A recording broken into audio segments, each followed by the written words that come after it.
Those who have studied history know that nothing invigorates and empowers an authoritarian regime more than a spectacular act of violence, some sudden and senseless loss of life that allows the autocrat to stand on the smoking rubble and identify himself as the hero.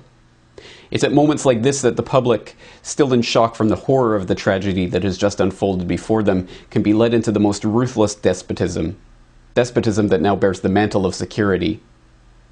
Acts of terror and violence never benefit the average man or woman. They only ever benefit those in positions of power. This is why Nero fiddled while Rome burned. It gave him a chance to throw out the Christians to the lions and rebuild the capital of the Roman Empire in his own image. This is why Hearst and the warmongers of the emerging American Empire were delighted by the destruction of the USS Maine in Havana Harbor in 1898. It gave them the excuse they needed to rouse the public into supporting the Spanish-American War. This is why Israel attacked the USS Liberty in 1967 during the Six-Day War, strafing and torpedoing it relentlessly for hours in a vain attempt to send it to the bottom. The Israelis believed that the loss of the Liberty could be blamed on Egypt and draw the Americans into war. This is why there are hundreds of documented examples of government staging attacks in order to blame them on their political enemies. In every civilization, in every culture, in every historical period, authoritarians have known that spectacular acts of violence help to further consolidate their own power and control. And sadly, throughout history, there have been all too many willing to allow attacks to occur, to pretend that attacks have occurred, or even to attack their own population in order to further their political agenda.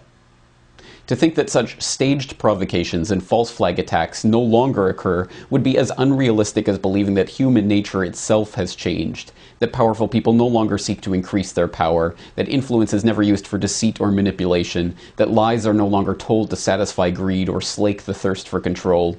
It is to believe that our society is immune from those things that we have seen in every other society, in every other era. In short, it's a dangerous delusion. The people are once again learning the power of this delusion. They are learning the extent to which they have been lied to. They are once again studying their history. The Russians are learning how the FSB was caught planting bombs in Moscow in 1999 during a terror scare that swept Putin into power and stirred the public into supporting the Second Chechen War. They are learning how their autocratic ex-president came to power campaigning on the graves of those his old FSB cronies had killed. The Israelis are learning how Mossad has been caught time and again posing as the very Muslim terrorists they claim to be opposing. They are learning how Israel uses the specter of terror to further extend their blank check drawn on American funds to expand their police state at home and maintain their hardline stance, the world's sixth largest nuclear superpower supposedly threatened by the possibility that one of their neighbors may one day obtain a single nuclear weapon. The British are learning how their SAS officers were caught dressing up as Arabs in Iraq, driving around with trucks full of munitions, shooting at police to stir up ethnic tensions, and ensure that permanent bases could be built in the region. They are learning how Harun Aswat, the supposed mastermind behind the 7/7 bombings, was working for British intelligence. They are learning how British military intelligence took part in IRA bombings. The Indians are learning how the Mumbai attack was helped by a US agent who is cooperating with investigators so that he won't face questioning by foreign authorities.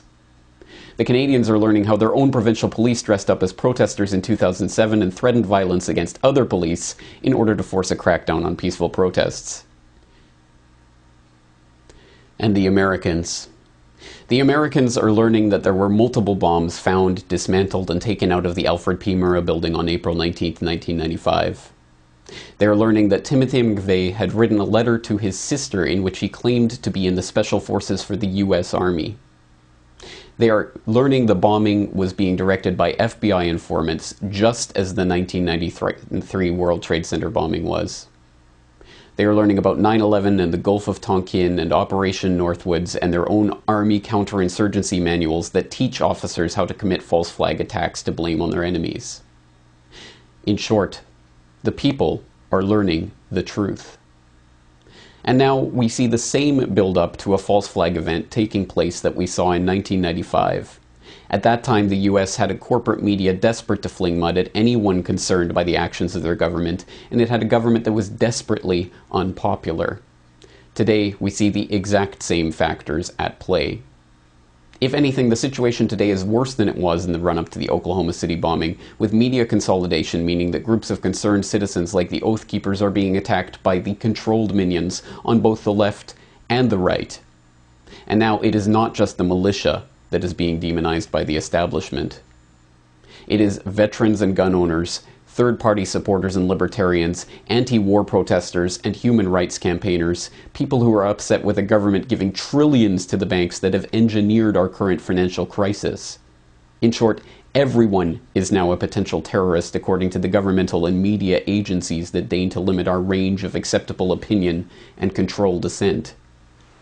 Even the word terrorist means something more than it did back in 1995. Now, after the false flag attack of 2001 allowed the passage of the Patriot Act, after the boogeyman of Al-Qaeda gave the NSA the opportunity to announce that they were collecting everyone's emails and everyone's telephone calls, after the former White House press secretary came out and admitted that the Bush administration had made up terror threats in order to scare the people into supporting the government, now we know what the real definition of terrorism is. It is governments scaring their own populations into line. But there is something else that's different now from what it was in 1995. The people are learning something else about terrorism. They are not terrorists for speaking out against their government. They are not terrorists for wanting the government to stop selling their children into servitude to pay bankers their bonuses. They are not terrorists for pointing out that the FBI and the CIA and Mossad and MI6 are behind every major international terrorist event. The people are not terrorists because they do not want to see more death. They do not want more destruction. The spilling of the blood of their fellow citizens is not in their interests. Death and destruction only ever serve the governmental and financial and industrial interests who always grow in power and wealth in the wake of every tragedy. Time and again, the people pay with their lives, and the governments and the banks and the war machine only grows and prospers.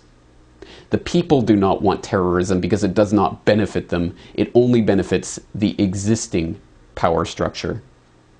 And this time, if there is another staged event to blame on the government's enemy of the day, the people will know who to blame. For the Corbett Report in Western Japan, I am James Corbett.